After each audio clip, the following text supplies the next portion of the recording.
Hello everybody, today we're gonna look at the game of Magnus versus Fabiano in the freestyle tournament. So the back row of pieces are shuffled.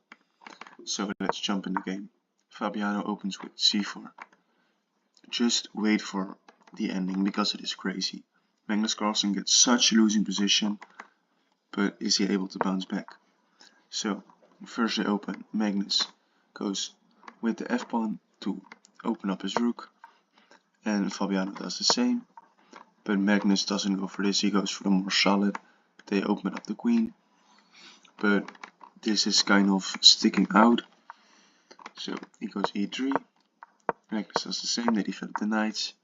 Magnus puts a bit of pressure with the bishop, doesn't want to copy all game long. Fabiano grabs the center. I really like Fabiano's position. The knights are out, the bishops are just standing in the middle, ready to come out, and he has a very big center. He plays a3 to stop a knight move to b5 and maybe in the future prepare the move the g4 himself.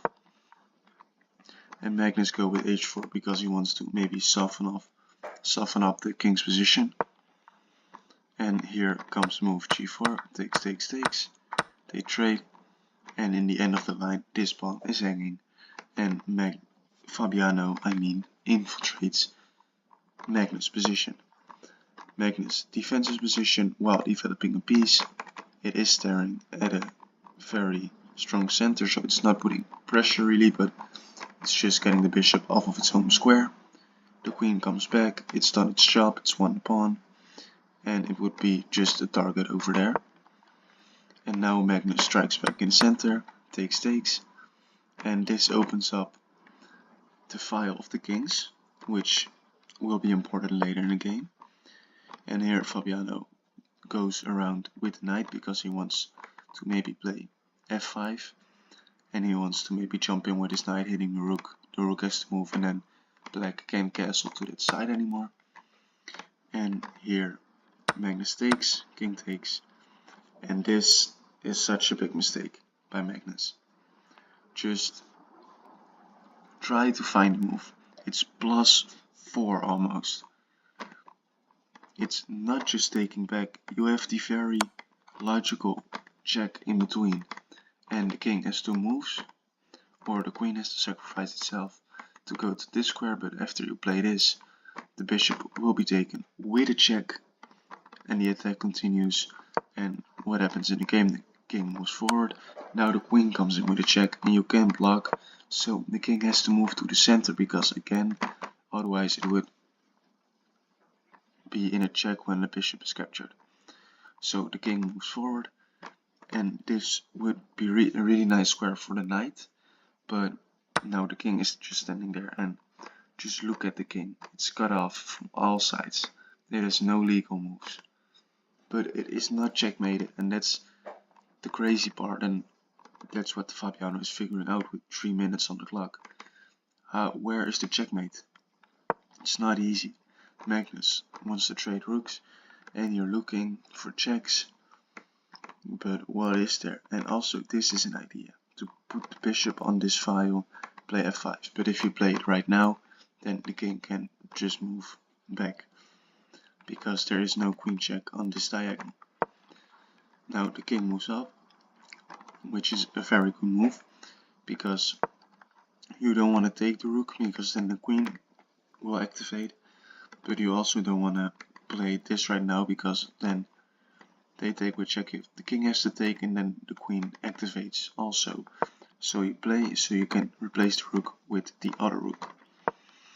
And now Magnus goes out with the queen.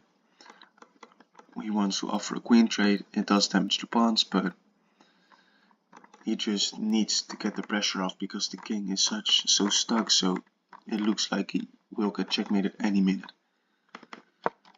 And here it comes. This line for the bishop is open, and also for the rook. Magnus offers the queen trade, and of course you have to decline it, because you want to checkmate someone. Now you're going to checkmate someone with no queen. And here he plays this. Why? Because the threat is to go here, which is not a checkmate, but then there will be very bad intentions. example this, and then you take the pawn with check, the king has to come out in the center, the rook is opened, the queen is looking, this rook is looking, the bishop is looking, everything's just bad. So he has to go here, so after this he can block with the rook. But now Fabiano, good move, takes.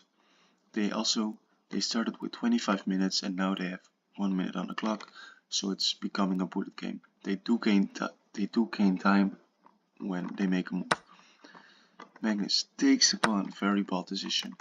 He could have maybe also gone for like a knight move to get the knight into the game and keep his pawn as an umbrella to not allow the queen to go around and give checks. But Magnus says, alright, I'll take that. And now Fabiano takes the knight, not the best move, but still very good, because now he will get around to the other side, putting very real pressure on Magnus. Magnus, not the best move, but a very practical move. Why? Because you will see the queen will be having an open diagonal right now, and this knight can in the future come to these squares and give checks. So Fabiano takes. A better move was the very weird king to e1, and then just allow them to take, and then play d5 check, and that is +5. But Fabiano takes, and like I told you, here comes Magnus with the knight, but Fabiano is also there giving checks. But still there are so many pieces and the king is in the center, but how is there not a checkmate? Where is the checkmate? You have 45 seconds to figure it out against Magnus Carlsen. You can't give him a single chance. So here comes the rook, activating rook, preparing e5. But here comes Magnus with the queen, giving a check. Would not have been good because the king could run and there would be very lethal checks. So there comes the queen, and there is a draw right here because it's for Magnus, but of course Fabiano wants to win, so he goes for the win. He repeats the position a couple times because, like I told you, you get a couple of seconds every move you make, and here he goes wrong and it's equal again.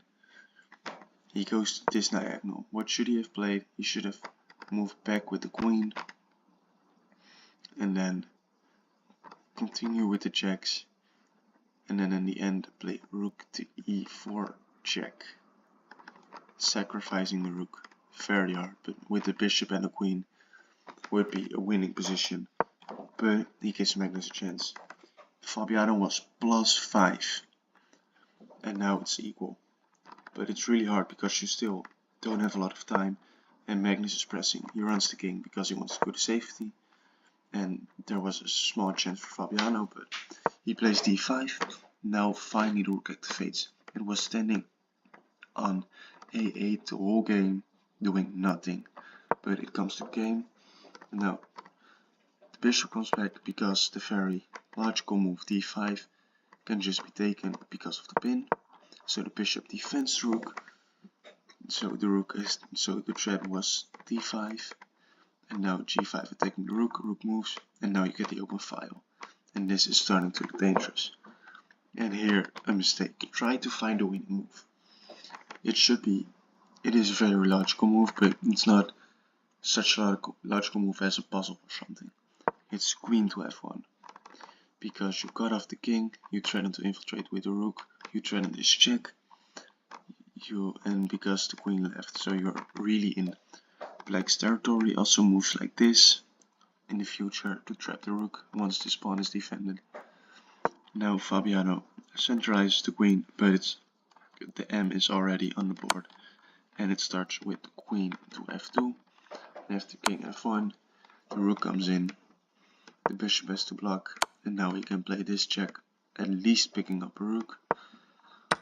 So this would be the position up rook, Magnus would win. So Fabiano resigns. So let's look once again. He had this position of +5. Here, let it think, it's now +4, and it will only be higher.